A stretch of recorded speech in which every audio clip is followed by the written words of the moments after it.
Саламатсыздарбы, кабарлардын күндүзгү чыгарылышы менен тааныштырып, студияда мен Альбина Жолаева. Парламент Ош жана Бишкек шаарларындагы коомдук жайларга милдеттүү түрдө видео көзөмөл орнотуу тууралуу мыйзам долбоорун талкууга алып, мыйзамды экинчи окууда добуш берүүгө жөнөттү.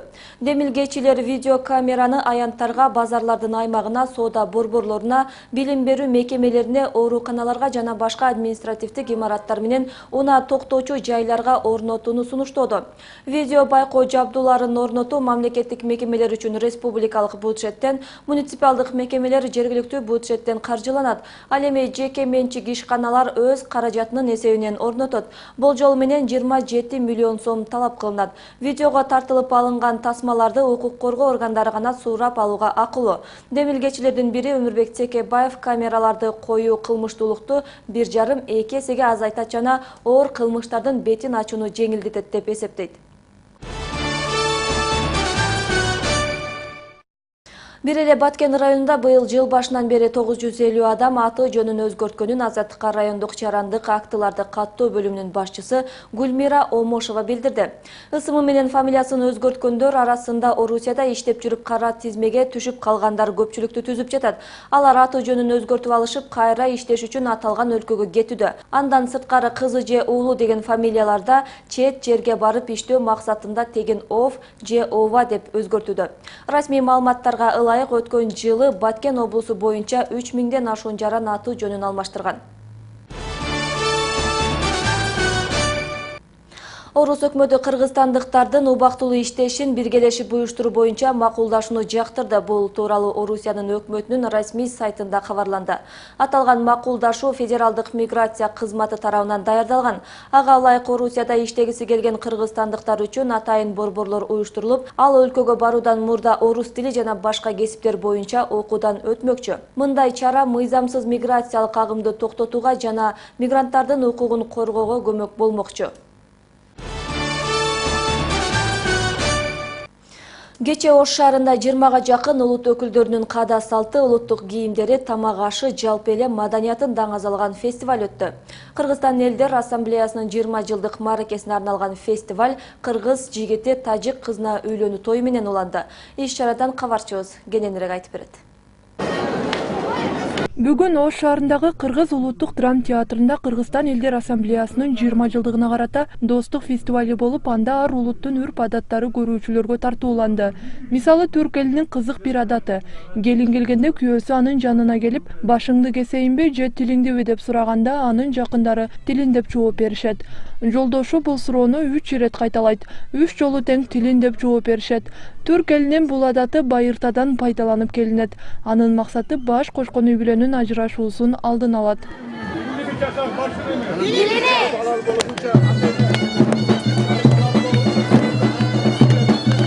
Анан 2-3 балалы болгунча 4-5 жыл кайната-кайнатасы менен сүйлөбөйт, чоңдор менен сүйлөбөйт.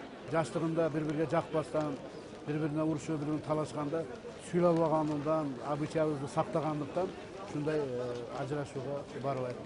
Тажик улутунда болсо үй бүлөгө өзгөчө көңүл бөлүнүп, эгерде бирөө ооруп калса, жармага өрүк кагын кошуп беришет. Бул жарма оорулуу адамга табигый жардам берип, тез сакайтат. Ошондой эле кыз узатып жатканда дагы болочок келинге ак халва даярдап беришет. Бул салт келин барган үйдө жалаң гана шириндиктер болсун дегенди билдирет.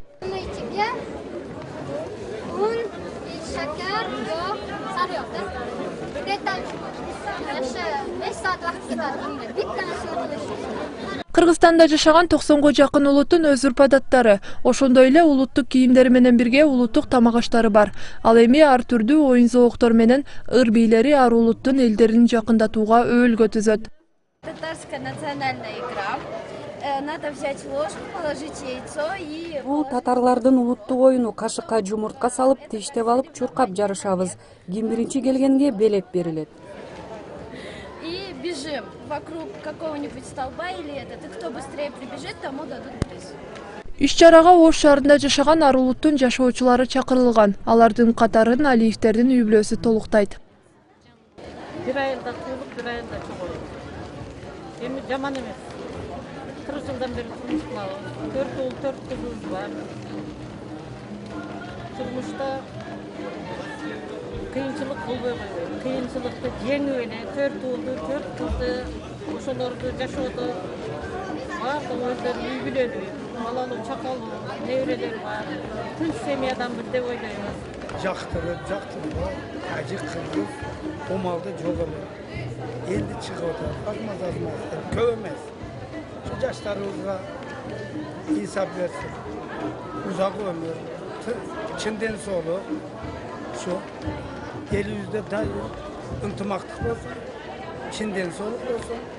Булардын жолун жолдоп кыргыз жигити Нурбек менен тажик кызы Парнода баш кошууну ниет кылышкан. Алар бүгүн элден бата алуу үчүн бул жерге келишкен. Ынтымак болуп, көп балалуу болуп, элге кызмат кылып, ойлаган максаттарды баарын даярдап, эң максаты жүзүлө болду. 3-4 жылдан бери таанышып жүрүшөт, бирге окушкан. Ошо сүйүккен эме, бири-бирин сүйүп тандап алып, балабыз тандады, биз ыраазычылыкты бердик. Ошо мына той болуп атат, салтанаттуу түрдө өткөзүп атабыз. Өзүбүздүн биздин салтка эле окшоп кетет экен. Ошо улуттук кийимин кийип, бүгүн азыр нике окушат. Ошо анан кийин обычный ак көйнөк кийип ресторанда той болот. Кыргызстан элдер ассамблеясынын Оштогу бөлүмү мындан 20 жыл мурун түптөлгөн. КМШ өлкөлөрүнүн ичинен биринчи болуп Кыргызстанда түзүлгөн. Улуттар аралык достукту бекемдөө максатында иш алып барган ассамблея буга чейин бир канча маданий иш-чараларды уюштурган. Ар бир улут өзүнүн тилин, маданиятын, өрп-адатын, каада-салтын сактап калуу принципи бар. Бул демократиянын принциптеринин бири. Ошону өркүндөтүп өстүрүш үчүн ассамблеянын бир иш багыты ушул тармакталган. Эскерте кетсек, учурда Ош облусунда 13 улуттук борбор өз ишмердүүлүгүн жүргүзүп келет. Назгүл Ахунова, Хилола Шуруа, Самат Пратов, ынтымак. Бүгүн Ош шаарынын башкы планы боюнча коомдук талкуу өтөт. Жыйынга Кыргыз Республикасынын өкмөтүнө караштуу архитектура, курулуш жана Турак-жай коммуналдык чарба мамлекеттик агенттигинин директору Турдубек Мамбетов, Ош шаарынын вице-мэри Жапар Ормонов, шаардык кеңештин туруктуу комиссиясы, Кыргызстандагы жана эл аралык алдыңкы архитекторлор, куруучулар катышат. Маалыматка ылайык баш планга коомчулуктун берген пикирлерин камтоо, элдин оюн угуу жана аны бекитүү үчүн даярдоо болот. Бүгүн вице-премьер-министр Тайырбек Сарпашевдин Кара Суу өзгөн райондорунда эл менен жолугушуусу пландалууда. Бул тууралуу өкмөттүн маалымат кызматынан билдиришти. Түштөн кийин вице-премьер Ош шаарынын активдери менен да жолугушмакчы. Анда акыркы мезгилде жүрүп жаткан биометрикалык маалыматтарды жыйноо иштери туурасында сөз болот. Эске сала кетсек, калктуу тейлөө борборлорунун 19 ноябрга берген маалыматы боюнча каладагы 10 миңден ашык жаран биометрикалык маалыматтарын тапшырган. Бүгүнкү күндө 27 пункт шаар аймагында маалымат чогултуу иштерин жүргүзүп жатат. 25 ноябрга чейинки күтүлүп жаткан жаан-чачынга байланыштуу Кыргызстандын тоолуу унаа жолдорунда кар көчкү болушу ыктымал. Кырсык коркунучу Бишкек-Ош, Мырзаке, Каракулжа, Алайку, Алабука, Каныш-Кыя, Каракол, Эңилчек жолдорунда жогору. Күтүлүп жаткан кар көчкү жана кар күрткүсүнө байланыштуу өзгөчө Кырдаалдар министрлиги унаалардын ортосунда 500 метр аралыкты сактоо зарылдыгын эскертет. Сиздерге жеткирип үлгүргөн акыркы жаңылыктар мына ушулар болду. Ушул эле маалыматты ынтымак чекит KG сайтынан да көрсөңүздөр болот. Иш күнүңүздөр көңүлдүү улансын. Саламатта калыңыздар.